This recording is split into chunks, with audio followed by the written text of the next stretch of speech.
Welcome to Beyond the Board, where we break bread with some of the most interesting and influential industry leaders. I'm Alyssa Vesho, a Senior Vice President at Whole Foods Market. And I'm Jason Beekle, CEO of Whole Foods Market.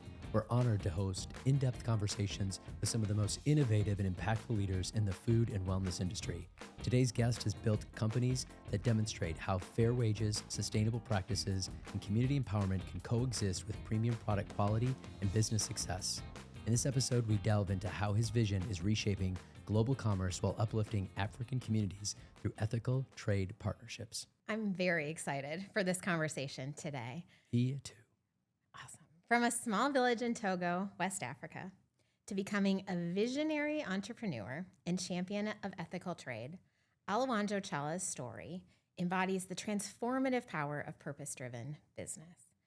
As the founder of both Alafia and Ayeya, Olowo-n'djo has revolutionized the beauty and home essentials industry by creating a business model that prioritizes both environmental stewardship and social justice. Welcome, Olowo-n'djo. We Thank are you. so excited to have you here Thank in you. Austin, Texas. We had the weather turn up really nice for you as well here. Actually, Austin is often, it feels like it's an oven. And today, it's air conditioned outside. I think it's in the 80s. Yeah, it's beautiful. We adjusted it specifically for you. If you had that much Yes. power, I'm staying here. Well, like I said, we're so excited to have you Thank here. you. I know, especially our team members are going to love hearing more about your story. Thank you. The seeds for your extraordinary journey were planted in your early years in Togo, where life's challenges shaped you, your resilient spirit. Mm-hmm. You shouldered significant responsibilities in an age when most children are just beginning to understand their world. Could you take us back to those formative days? What was daily life like working in your family's land? And how did those experiences in your village community influence your worldview? Thank you. Again, I'm happy to be here. I can't describe my upbringing without talking about my mother. My mother's name's Abiba, and she grew up in a neighboring country called Benin. And she went to Benin just as about 3 years old or 4 years old in exchange for food. What does that mean is that she lost her parents in Togo, and a family in Benin said, "We'll raise you." So by the time she turned 17, she came back to Kabul in my village to get married to my father. So she was an indentured servant, essentially a slave. And my mother married my father, who at the time has about 30 children. By the time I was born, my dad almost had 40 children, and today has more than 42 children. So we grew up in this 8x10 room where my other siblings shared this little space. So to survive, then we work in the farm. By sixth grade, I drop out of school so that I can help my mother in the farm. And we'll collect shea nuts, which will make oils and soaps. It's interesting, we make soap today for the family. But they were profound moments. The Kabuli is a small village that is on border town to Benin. So there's a lot of those who are going to Nigeria to go look for work, and their vehicle will break down, and my mother would take our food and share with them. So as a youngster, I'm seeing that and thinking, we have so little, why we share what we have to the community. But as I grew up, I learned that it's the right thing to do to share with the community. And when I also realized that my mother was very in-depth about our tradition. We did not use any Western-made pot to cook with. Everything was done with a clay. If you're sick, it's herbs. That's where I began to also understand the essence of our culture. And fast forward, I continued to learn how it is to work hard and how to respect our cultures because of her. Oh, would you have ever imagined being back at this point, making soap, again, similar to what you did at such a young age? No, I could never imagine that. Before I came to the U.S., I met Rose, who was a Peace Corps volunteer in Togo. And Rose is an American from Eastern Washington. I call it the hillbillies of Washington. She grew up in the farm as well. And when I met Rose, at that time, I never traveled more than 40 kilometers. So we're talking about 20 miles or so radius. That was my world. So the fact that I would think about even sitting here today or even making soap that would be distributed to Whole Food is not something that maybe you think is magical in some ways. That's not. You can't imagine that essentially. Yeah. And who is Rose? Rose, my dearest wife who now is still in Washington State. Yeah, she's a co-founder for Alafia, and still to this day have dedicated her life to support the communities back home. Wow, that's so great. So your path to founding Alafia began with a profound question about the stark contrast between Togo's abundant natural resources and its widespread poverty. Yeah. Coupled that with a $50,000 loan from your brother-in-law, could you talk us through those early days of creating Alafia, and what were some of the key decisions and pivotal moments that transformed the initial investment into a company that would redefine ethical business practices in the beauty industry? Thank you. I still remember those days. By the way, the foaming soap is melting.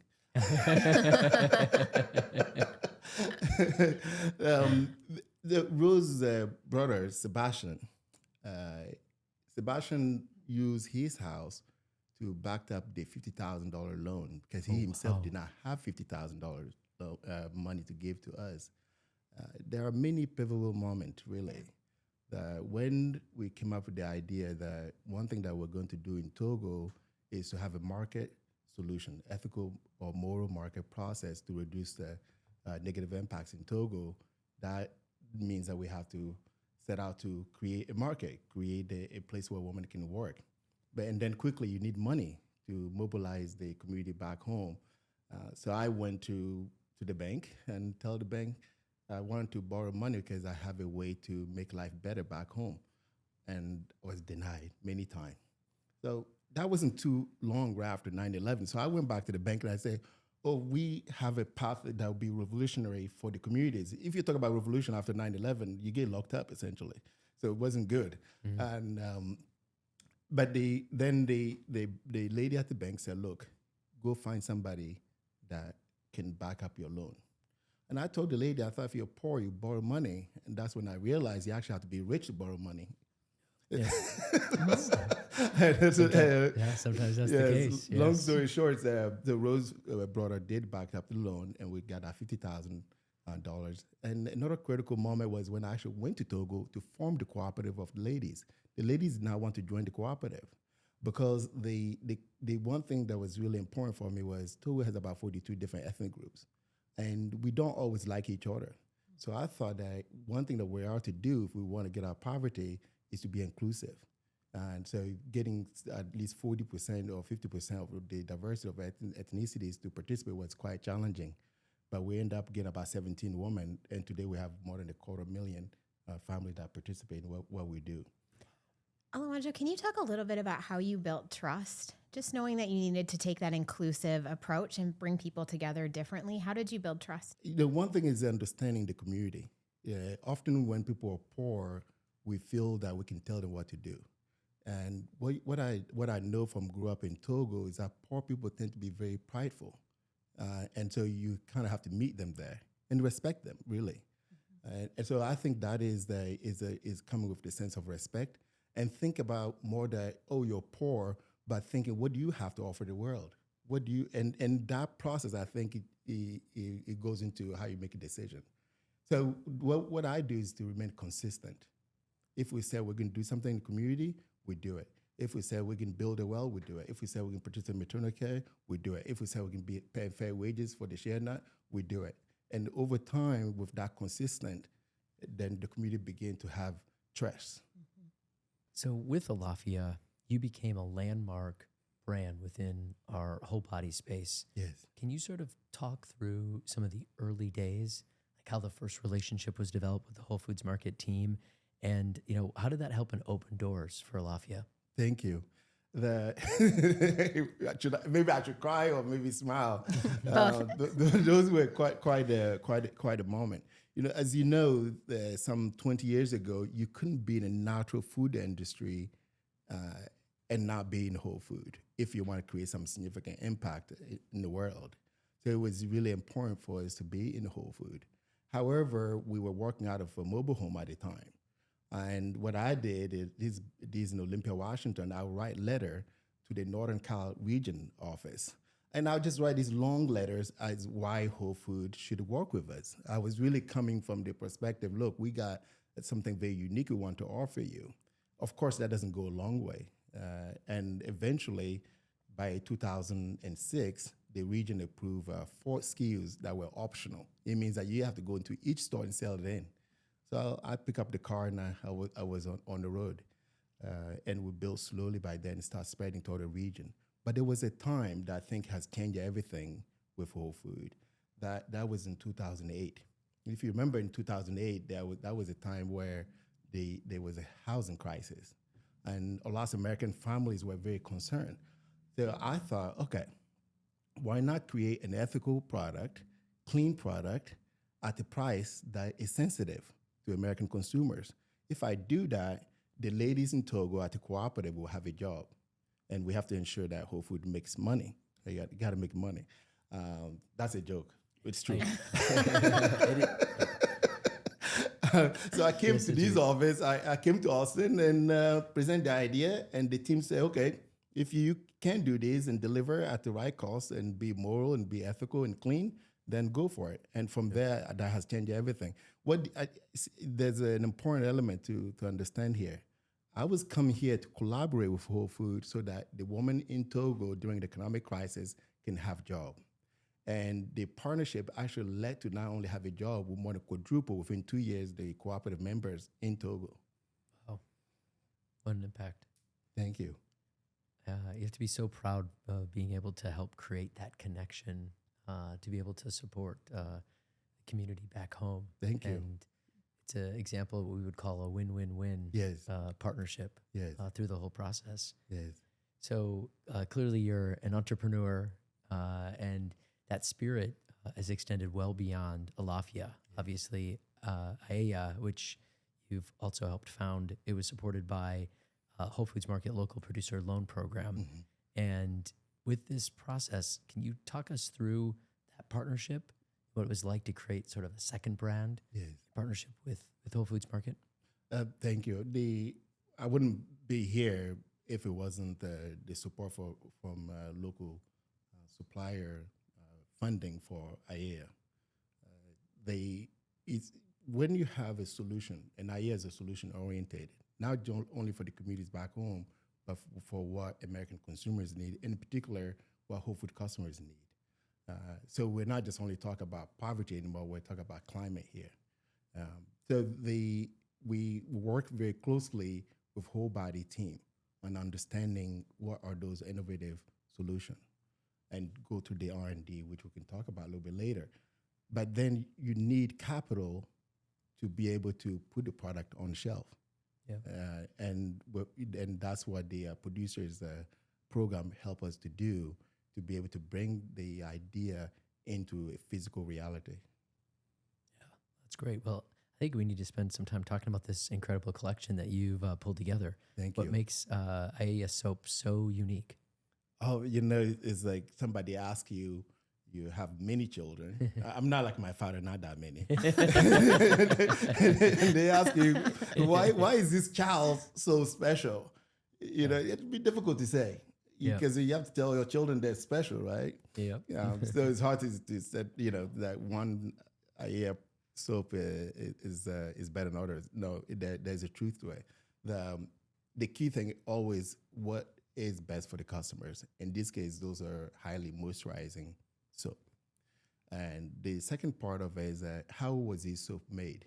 So now I'm talking about the key ingredient in this soap are shea butter. And because the shea butter is made traditionally, it means that you're not using chemicals to derive the oils out of the shea nuts. Because the base that goes into the product is what matters. The other part of it is that these are truly ethical.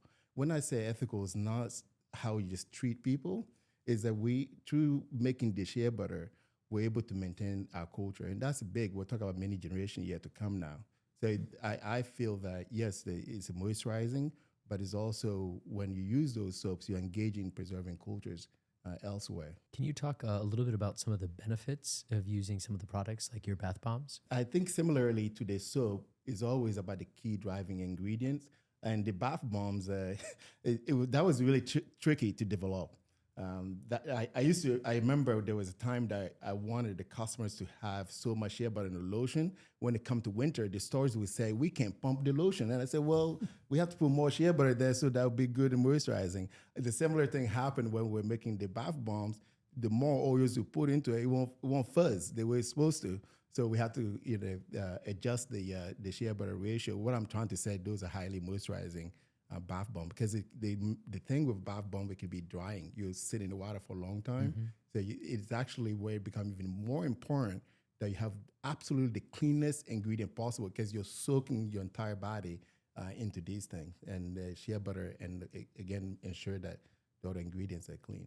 I'm going to need to try that. Alyssa, have you tried one of those yet? Not yet. All right. I brought a tub with me. Oh, you brought a tub? Oh, great. No, but I do think it's such a good point, because you're immersing your entire body into Yes. the product And for an usually extended hot period of water, time. which is naturally dehydrating to your skin Yeah. anyway. Yes. So I am a fan of the soap Yes. and the shea butter, Yes. but I haven't tried the bath bomb yet. Well, we have I a will. bathtub I'll do today, it. so yes, exactly. BYOT, bring your own bathtub. that's right. Yes. Well, no, I hear that you know how you go to clothing stores and they have a try area for Yeah. clothes before you buy it. Oh, where is this No, going? in the whole body, there's an area where you can try a bath bomb. Oh, okay. It's not true. Another innovation to work on. I may have speaking- seen something like that in one of our Okay. stores, if I'm Well, being actually, we honest. do have some that have sinks and different things that you can try some of that stuff in. So yes, absolutely. Beyond creating products with thoughtfully sourced ingredients, Ayeya stands out for its innovative approach to everyday essentials. The all-purpose cleaning tablet in particular represents a creative solution to traditional cleaning products. What inspired this format? And could you share sort of the development journey that you went through? Everything that has to do with Ayeya is about providing a solution and working collaboratively with the whole body team members. We're able to really understand what is it that Whole Foods is looking for, and what Whole Foods is looking for, that's what the customers are looking for. And so when we identify that, now we have to go to work in creating the product. And I learned that one of our friends in Colombia has a pharmaceutical entity where they make tablets for hospital cleaning services, and then also making tablets for meat, organic meat, because with organic meat, you have to have clean things that you clean the surface with. Yes. So I said, well, we are working on these already. And so I went to Colombia to go see the research and development, and clearly we're not in a hospital. And then we begin the process of how do we mix our ingredients, like the coconut oil or the shea butter, into at least the foaming hand soap or the cleaning surfaces. That's where the R&D really began. And within 6 months, we're able to get a formula that is just right, and came back to Austin and say, I have a solution. I really love the focus that you have put towards sustainability. Can you talk a little bit about some of the ways you're helping support that, including your eco-friendly packaging? Before the eco-friendly packaging, I think when we think about how do we have sustainable packaging, we have to think about how the product inside that particular the particular item that you can be using. So in this case, for us, is ensuring that, again, by using traditional method, we have less impact on the climate. And when it comes to the product themselves, it's trying to have the most minimum packaging possible. You will see that a great majority of Ayeya product do not contain packaging at all. They're naked bars. And luckily for us, there's a place and platform in Whole Foods that you can distribute those kind of products. You can't always do that. Yeah. In addition, the product that must contain packaging is ensuring that we're using post-consumer use or the most recyclable one. In this case, liquid product will have aluminum that we use for containing those products. Wow, that's great. And I think you were sharing a little bit earlier some of the ways that you're actually sourcing for some of the other packaging and in compostable ways as well. Can you chat a little bit about that? Yeah, if I can reach out, I'll show you here, the little pouch that we put the tablets in. Those pouches are, thank you. Yeah, your arms are longer than mine. Yeah. don't think that's true. Well, you can't see, you don't have your glasses on. That's why. Yeah, so these pouches are 100% compostable. And in this case, we're not even using regular paper, we're using sugarcane. So it's really an upcycle. That's great. I love that innovation. Yeah, it's really amazing. I love the way that you focused on the impact to the planet as well as to people. Thank you. And showing that both can be true. I'd love to hear you talk a little bit more about the community level impact that you've made in countries like Togo and Ghana. Can you bring your impact to life a bit more for us? Fundamentally, when we begin this conversation, we talk about the way I grew up. And I shared that having a market solution is what matters. Essentially, what we're doing is to derive funding to contribute to future generation. So that involves engaging in the community. So in Togo, 1 in 4 children that were being born we're paying for over 20 years. So to put in perspective, 1 in 16 women would die in sub-Saharan Africa simply by trying to give birth. And when we lose so much of the foundation of the family, it's more likely that those children that are left behind won't go to school. So the cycle of poverty can continue. So if we want our children to be able to go to school or cut the cycle of poverty, we need to keep our women alive. And in addition to this, in Togo, myself, I was walking to school. And when you walk to school, and I have to confess, many times you sit under the tree, the sun is high, you don't go to school. It means transportation to school. So we provide bicycles, and today we have more than 18,000 bicycles in distribution in Togo so that kids can go to school and not having to drop out. But similarly, when it comes to providing clean water, 82% of all the death rate of the children under the age of 12 in sub-Saharan Africa die because they don't have clean water. So think about it. If 80% of people are dying simply because of clean water, then it's something that can be solved. So what we do from the sales of Ayeya product is to build clean water wells. So we have built about 17 so far. Each well provide 800 families with water each day. And we're aiming to provide clean water for 2 million people in the next 3 years. Yeah. Wow, that is just incredible. Thank you. Well, I mean, those statistics are astounding and heart-wrenching. And the impact that you're making on these communities and unlocking generational opportunity is pretty incredible. Through our partnership, I've had the opportunity to go with you when some of those bicycles were donated and when we opened a water well, as well as schools. Yes. Do you want to share a little bit about your work in elementary schools and creating safe environments for kids to learn? Yeah, certainly. The way I look at it, everything that we do needs to be comprehensive. And I think of it like things need to be firing all cylinders. So if you do maternal health, how about where the children's not going to go to school? So we have to provide an environment where they can go to school. And so far, we built more than 17 schools in Togo so that there's a place to study. And myself, when I was going to school in Togo, would sit on the benches or stools that is a dust floor. The snake comes in when it's raining. So building an area that the children can go, and particularly also building bathrooms, especially for the young ladies. Yeah. I'd also love to hear a little bit more about the way the women's co-ops work. Can you talk a little bit about how you brought those co-ops to life? Thank you. The cooperative to me is essentially the whole engine of activating an economic system that may go for a long time. The structure is essentially creating these mini corporations because within the corporation you have governance, right? You have the board and you have the CEO. They're always a pain, aren't they? We know how that governance works. And you have the president. We need leaders, you see. So that's pretty much what we did. Yeah. We create these small corporation, and they will have the treasurer. They will have the CEO, and they will have a selective governance board members. And this is important where I'm going with these. And we train the ladies on how to manage their treasury and then train them on quality of the product. But there's a benefit for us doing that. It creates a traceability to be able to understand really where the particular, we can trace a shea nut or even the jar of shea butter to the village where I come from. But the cooperative, this cooperative, then what we're doing is create a system where they can negotiate with us. They're decentralized. In Togo, we have about 8,000 that just collect shea nuts. But when they're creating this small corporation, when it comes time to agree on the shea nut purchasing, even though we want to be ethical, we want to be fair trade doesn't mean you just dump money just because somebody need it. No, it needs to be fair for both sides. But if you have a collective, then we can come to negotiate what is the fair price for that time.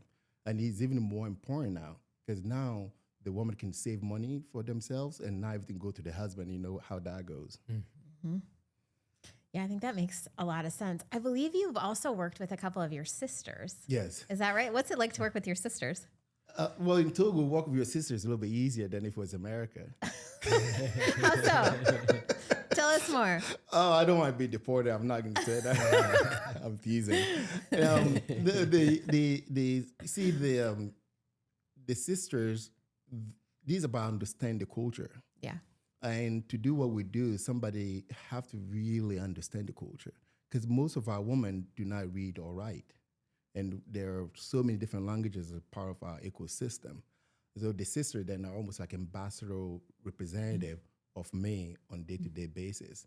And if, communities in Togo, when you have a family member, there tend to be some form of respect because people don't always understand this Western governance system, but they understand relationship, they understand the hierarchy between ethnicity, between different languages and so on and so forth. So having the sister means a lot. And I think that they're the one that continue to build it to this day. You mentioned culture, and that was something else I wanted to dig into. My experience, anytime I've spent time with Alafia or Ayeya, there is always singing and dancing and design and beautiful colors and textiles. So can you share a little bit more about how culture has influenced the work you do and the culture that you're building within your brand? The culture is very essential because what I'm trying to do is to tell the world that Togolese can have their own culture and America can have her own culture and somehow we can come in the middle and still share, but we don't need to compromise. And it's unusual that you have a place where women are using their traditional skills and get stable income. And so it's very clear that you can be who you want to be. And for that, over years that the women see that they can be what they want it to be and making money, then they show up more of their culture. And to me, it's kind of fundamental because your culture, especially in West Africa, when things are so tough, it's good to have something that you feel belong to. I've also experienced it as joy. There seems to be a lot of joy and pride in the work that these women do. Yeah, it was also a form of praying. Right? Yeah. It's spiritual. If you see how we make shea butter, or even making the black soap, there's always a singing that goes into it. When we finish making shea butter, the elders will bless the shea butter. And I think that's a good thing. It's not religious, it's about being peace. And there are days where the sun is hot and the work is hard. So singing can help you get through the day. Yeah, it's so beautiful to experience. We're going next year, Jason. Yes, I look forward to getting out there at some point. Yes. Yes, please. If you ask me a cultural question, I don't think we'll be done today. So Okay, I'll shift gears. One of the things that you mentioned in your last answer and about culture was also about balance. Yes. And Ayeya means life in balance. Yes. So why that? Like, why Ayeya? How did you come to that name? What does it mean for you? Yeah. In my native language, Ayeya is life. Ayeya is when life has synchronized. And That's beautiful. Thank you. And nothing in my life since I was born has been of a balance or synchronized. It's been chaos in some ways. And so you can imagine that I was in quest for that form of balance. But these really speak to what the brand stands for. What we're trying to do is to reach a level of peace. And when life synchronizes is when you reach the stage of peace. And I think once we reach that, the suffering of humanity will be reduced. And that's what I'm trying to do. Yeah, Olowo-n'djo, I just have to say, I'm so incredibly inspired by what you've created out of chaos. Thank you. The impact on thousands of people, not even to mention all of the customers who get to experience the beauty of the product that you've created. Thank you. It's so inspirational. It really is. And Thank you. I was saying earlier, I mean, this is just such a great example of a win-win-win partnership that we've been able to help build. And And you continue to help. Yes. And so honored. I mean, this directly ties to helping support our higher purpose of nourishing people and the planet. Just thank you so much for being so open today and sharing your story. Thank you. Are you ready to finish with a lightning round of questions? Get ready. All right. Ready or not? Here we come. What bar of soap is currently in your bathroom? The Cheer, Empower, Grow, Love, Nurture, or Uplift? Grow. Yeah, I like the minty smell. Okay, great. What is your daily breakfast? If I'm not traveling, spirulina, yogurt, and banana. If I'm traveling, and then I go to Whole Food Hot Bar. All right, great. Thank you. What is one thing that you always have with you besides your phone? If I'm traveling, I have a picture of my mother that sits next to my bed, and out and about, I always have a jar of shea butter. Oh, outstanding. What is your superpower? I think love. I truly love love. I like hugging people, and I like when people smile. And you got a great sense of humor too. Thank you. What's a childhood memory that still inspires your work today? Oh, that would take a second. Every single day, I think of a time where one of my sister, my brother Imoru, we went to go steal food on lady selling food on the street, and by second, I missed the hot water they're trying to pour in us because we eat and we don't pay right away because we didn't have money to buy food. So every day, that moment reminds me, and I'm grateful that I didn't have third-degree burn. I don't have to steal food today. What's one piece of advice you'd give to aspiring entrepreneurs looking to be a sustainable brand? I think the person must remain humble at all times. If you're humble, it means that you pay attention to yourself and your action. And to participate in sustainability, you have to always understand the impact that you're creating and how you can go about it. And what daily habit keeps you grounded? Every morning I count my blessing, and in the evening I say hello to my mother who has passed away before I go to bed. Beautiful. And what's next for Ayeya? The Ola's next. They clearly is to continue strengthening the innovative partnership with Whole Foods Market. And I don't say that to just say that it is true. We have to expand on that. The other part of it too is to expand potentially into food product. And the reason is very simple. The global geography system, the government supports are changing, and there's a need to have market solution for food-related product that are coming out of West Africa. Olowo-n'djo, thank you so much for being part of our discussion today. I've really enjoyed it. I've been inspired by your story. I know Alyssa has as well, and I'm sure our listeners will also. I just really want to appreciate everything that you do. Thank you. In helping serve not only an amazing brand, but all the work that you're doing for Thank you. We're doing the it community together. in Togo. Yes, it's you. great to be part of this partnership. Thank you. I've enjoyed going beyond the board and our conversation, and I appreciate your dedication to building businesses that empower people and protect the planet. Thank you. Yeah, and I would just add what an honor it is to both work with you day to day, but also to be able to help share this story. So thank you for the vulnerability that you shared with us today. Thank you. Through the work of both Alafia and Ayeya, you've really proven that business can be a source for good, that you can create impact out of chaos and unlock generational opportunity.